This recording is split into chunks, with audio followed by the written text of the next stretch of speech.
Imagine being so rich that you accidentally destroyed an entire country's economy just by passing through it. Not through war, not through some evil plan, just by giving away too much gold. That sounds impossible, right? Well, it actually happened. And the man who did it makes every billionaire alive today look like they're barely getting by. Elon Musk, Jeff Bezos, all of them combined don't even come close to this guy's wealth. His name was Mansa Musa, and historians estimate he was worth over $400 billion. But honestly, that number is probably way too low because we can't even properly calculate how much he actually had.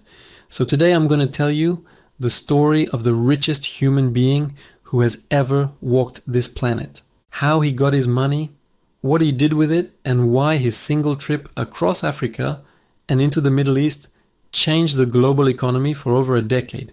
This isn't just some random history lesson. There's actually a lot we can learn from his story about money, power, and what happens when someone has too much of both. Let's go back to the year 1312. This is when Mansa Musa first took control of the Mali Empire in West Africa. Now, most people today have never even heard of the Mali Empire, which is crazy because at its peak, it was one of the largest and most powerful empires in the entire world. We're talking about a kingdom that stretched across modern-day Mali, Senegal, Gambia, Guinea, Niger, Nigeria, Chad, and Mauritania. That's a massive chunk of Africa. And Musa wasn't just some guy who inherited a nice little kingdom. He inherited a gold mine. Literally. See, the Mali Empire sat on top of some of the richest gold deposits on the planet. At this time in history, West Africa was producing more than half of the world's gold supply. Think about that for a second. More than half. And Mansa Musa controlled all of it. Every single nugget that came out of those mines belonged to him. But it wasn't just gold. The empire also controlled the salt trade, which back then was almost as valuable as gold itself. Salt was used to preserve food. And in a world without refrigerators, that made it extremely important. So Musa had gold and salt, the two most valuable resources of his time, and he had unlimited access to both. Now here's where things get interesting. Mansa Musa was a devout Muslim, and in Islam there's something called the Hajj, which is a pilgrimage to the holy city of Mecca, that every Muslim who is able to do it is supposed to complete at least once in their lifetime. Musa decided that in the year 1324, he was going to make this journey, but he wasn't going to do it like a normal person. No, he was going to do it in a way that would show the entire world just how wealthy and powerful he really was. The journey from Mali to Mecca is about 4,000 miles. That's roughly the distance from New York to London. And Musa wasn't traveling alone. According to historical accounts, his caravan included 60,000 people. 60,000. That's like moving an entire city across a continent. And these weren't just random people either. He brought soldiers, officials, servants, entertainers, and merchants. He also brought his senior wife, and she alone had 500 attendants just for herself. But the most insane part of this whole thing was the gold. Mansa Musa brought with him 80 to 100 camels, and each camel was carrying about 300 pounds of pure gold. If you do the math, that's somewhere between 24,000 and 30,000 pounds of gold just casually being transported across the desert. At today's gold prices, that would be worth over $1 billion, and that was just what the camels were carrying. He also had 500 slaves, and each one of them was carrying a golden staff that weighed about 6 pounds. Plus, there were horses loaded with gold dust and bags of gold nuggets scattered throughout the entire caravan. When this massive group started moving across Africa and into the Middle East, people didn't know what to think. Nobody had ever seen anything like this before. As Musa traveled, he would stop in cities along the way and just start handing out gold to poor people. He gave gold to merchants, he gave gold to officials, he gave gold to basically anyone who crossed his path. Every Friday, which is the holy day in Islam, he would stop and have a mosque built in whatever city or town he happened to be in, and he paid for all of it in gold. When he finally reached Cairo, Egypt, the people there were absolutely shocked. The ruler of Egypt at the time, a guy named Al-Nasir Muhammad, received Musa with full honors because he had never encountered anyone this wealthy. Musa and his caravan stayed in Cairo for about 3 months, and during that time he spent and gave away so much gold that he single-handedly crashed the economy. This is where the story gets really crazy. See, economics works on supply and demand. When something is rare, it's valuable. When there's too much of something, its value goes down. Before Musa showed up, gold in Cairo was scarce and expensive. But after he flooded the market with thousands of pounds of free gold, suddenly everyone had it. And when everyone has gold, gold becomes worthless. The value of gold in Egypt dropped by about 25% almost overnight, and it didn't recover for over a decade. Think about that. One man, on one trip, caused an economic depression that lasted more than 10 years. Prices for everything in Egypt went through the roof because the currency was now worth less. People who had savings in gold suddenly found their life savings had lost a quarter of their value. Merchants couldn't figure out how to price their goods. The whole economic system was thrown into chaos. And the funny thing is, Musa didn't even do this on purpose. He was just being generous. He was giving to the poor and trying to show goodwill, but his generosity was so extreme that it actually hurt people. There's a real lesson in there about how even good intentions can have bad consequences when you're dealing with that much power and money. Musa eventually realized what he had done, and to his credit, he tried to fix it. On his way back from Mecca, he stopped in Cairo again and actually borrowed gold from Egyptian money lenders at extremely high interest rates. He did this specifically to take gold out of circulation and bring the value back up. Some historians say this was the only recorded instance in history where one person tried to fix an economic crisis he personally caused by manipulating the money supply. The journey to Mecca wasn't just about religion for Musa though. It was also about politics and reputation. You have to understand that during this time period, most of the world had no idea that the Mali Empire even existed. Africa south of the Sahara was a mystery to people in Europe and the Middle East. But after Musa's pilgrimage, that all changed. Suddenly everyone knew about Mali. Everyone knew about its incredible wealth, and everyone wanted a piece of it. European mapmakers started including Mali on their maps for the first time. There's a famous map from 1375 called the Catalan Atlas, and it shows Mansa Musa sitting on a golden throne, holding a golden staff with a golden nugget in his hand. The image became iconic. It was like the medieval version of going viral. Everyone in the known world was now talking about this African king who was richer than anyone else on the planet, but there was a downside to all this attention. Once word got out about how much gold was in Mali, foreign powers started becoming very interested in the region. Portuguese explorers would later start probing the West African coast, looking for ways to get to that gold. This was one of the early motivations for European colonization of Africa, which would eventually lead to centuries of exploitation and suffering. So in a way, Musa's display of wealth planted seeds for future problems that he never could have imagined.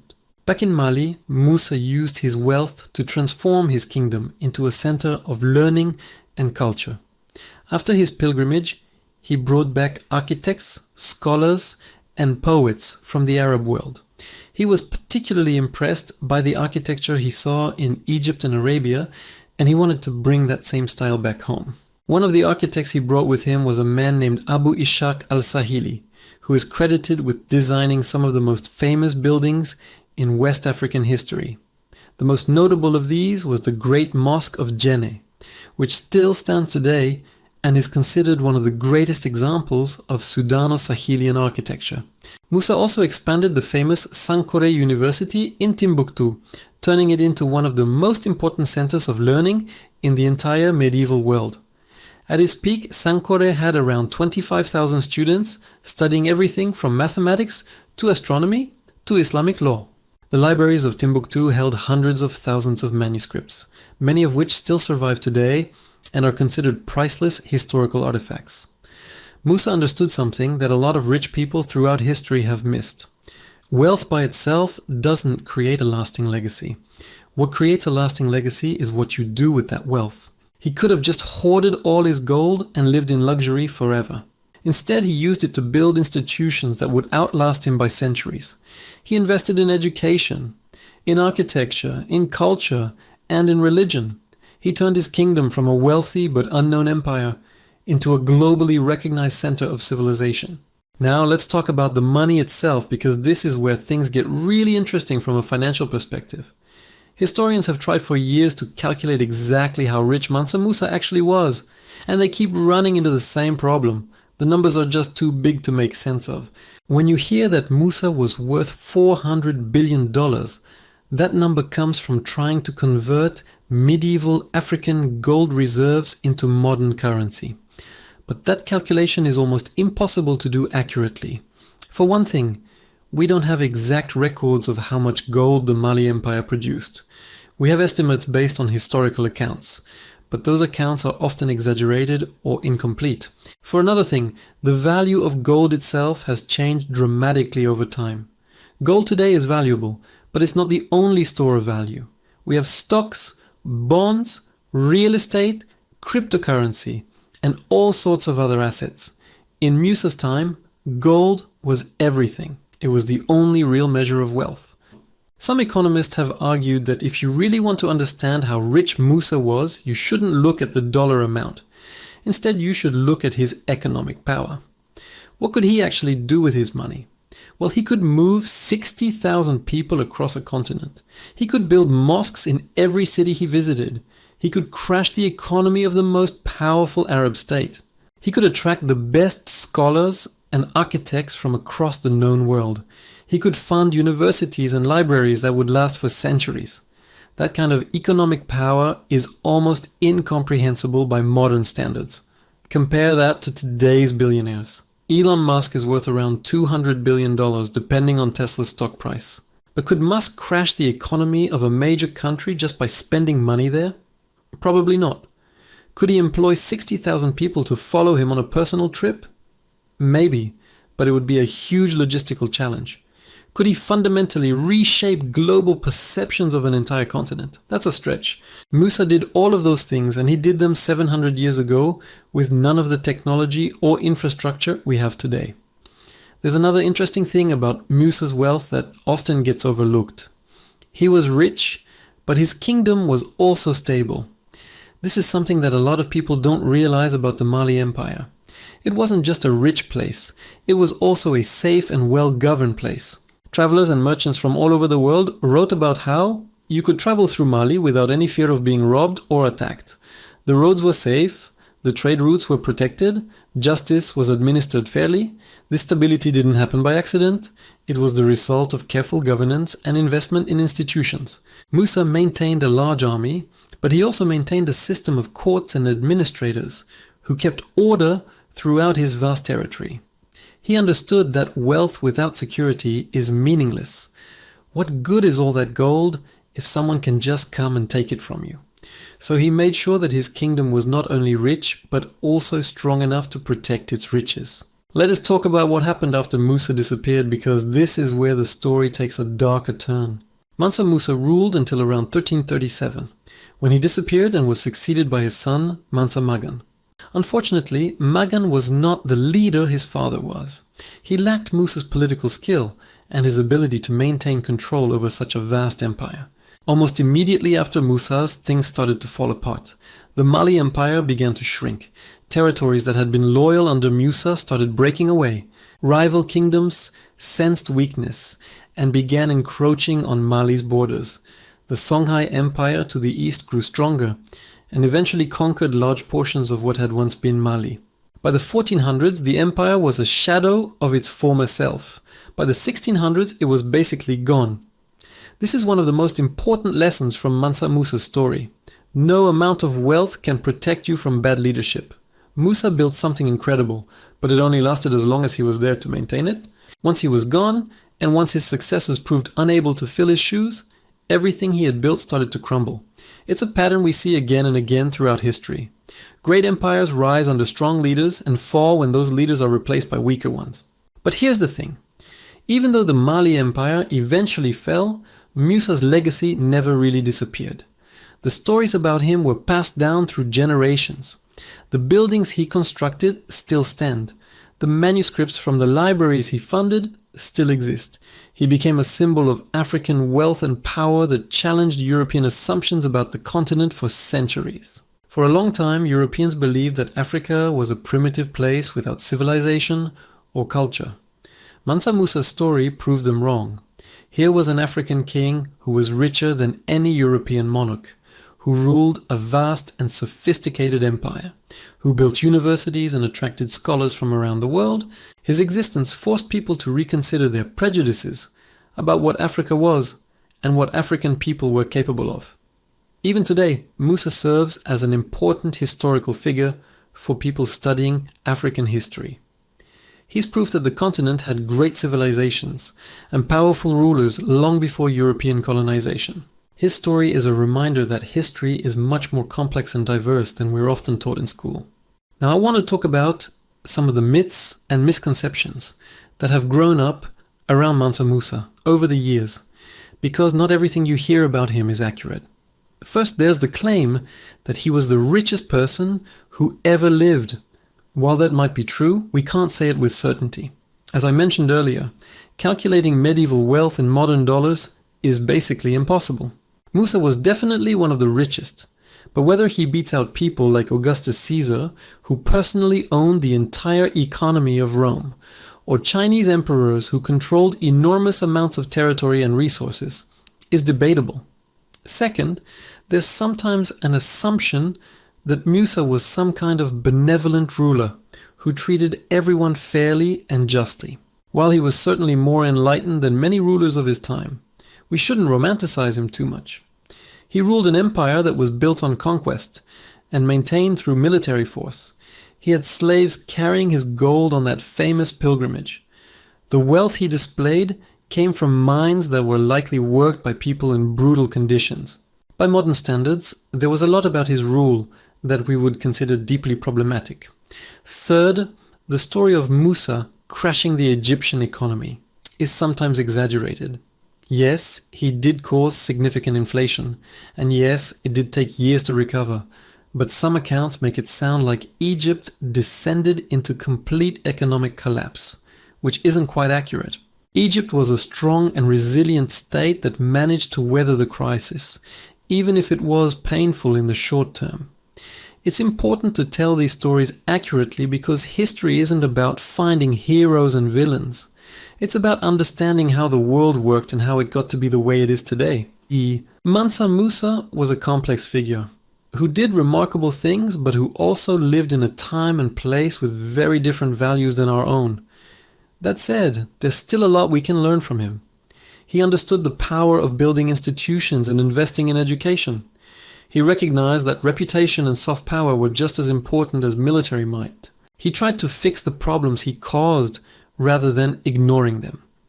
And he left behind a legacy that has lasted for nearly 700 years. Let me bring this back to the present because I think there are some real lessons here for how we think about wealth and power today. We live in an age of billionaires. Every day we hear about people with unimaginable fortunes and the things they do with their money.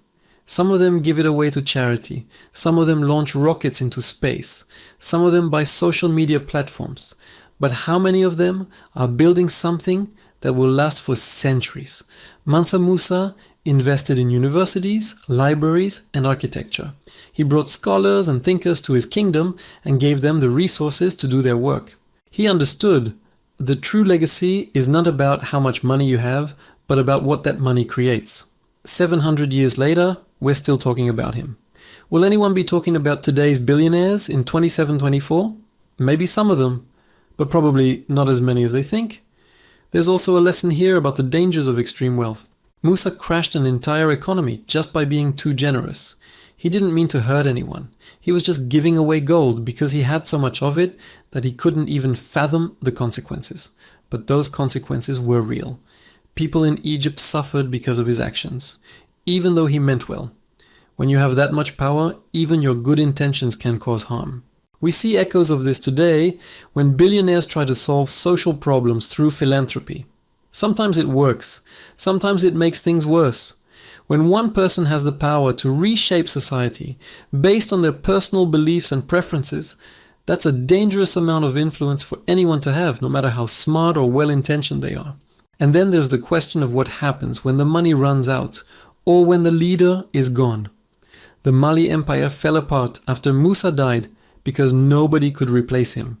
His wealth and reputation had held everything together, and once those were gone, the whole system collapsed. We see similar patterns in companies and organizations today. A brilliant founder builds something incredible. And then when they leave, the whole thing falls apart because the institution was built around one person rather than around sustainable systems. The story of Mansa Musa is ultimately a story about the limits of wealth. Yes, he was richer than anyone else in history. Yes, he built incredible things and left an amazing legacy. But he couldn't stop his empire from declining after he disappeared. He couldn't prevent his excessive generosity from hurting innocent people. He couldn't anticipate how his display of wealth would eventually draw the attention of foreign powers who would exploit his continent for centuries. Money is power, but it's not the only kind of power, and it's not a permanent kind of power. Empires rise and fall, fortunes are made and lost. What lasts are ideas, institutions, and the ways we treat each other. Musa understood some of this, which is why he invested so heavily in education and culture. But he also got caught up in the spectacle of wealth, in showing off just how rich he really was. Maybe that's the real lesson here. It's not about how much you have. It's about what you do with it, and whether the things you build can survive without you. Mansa Musa got some things right and some things wrong. He was human, like all of us, just with a lot more gold. So the next time you hear about some billionaire making headlines for spending an absurd amount of money on something, remember Mansa Musa. Remember that nearly 700 years ago, there was a man so rich that his generosity destroyed economies and reshaped the world's understanding of an entire continent. And remember that despite all that wealth, his empire still crumbled within a few generations. Money can do a lot of things, but it can't buy immortality. Only your actions and their lasting effects can do that. If you want to learn more about incredible stories from history like this one, check out my next video right here.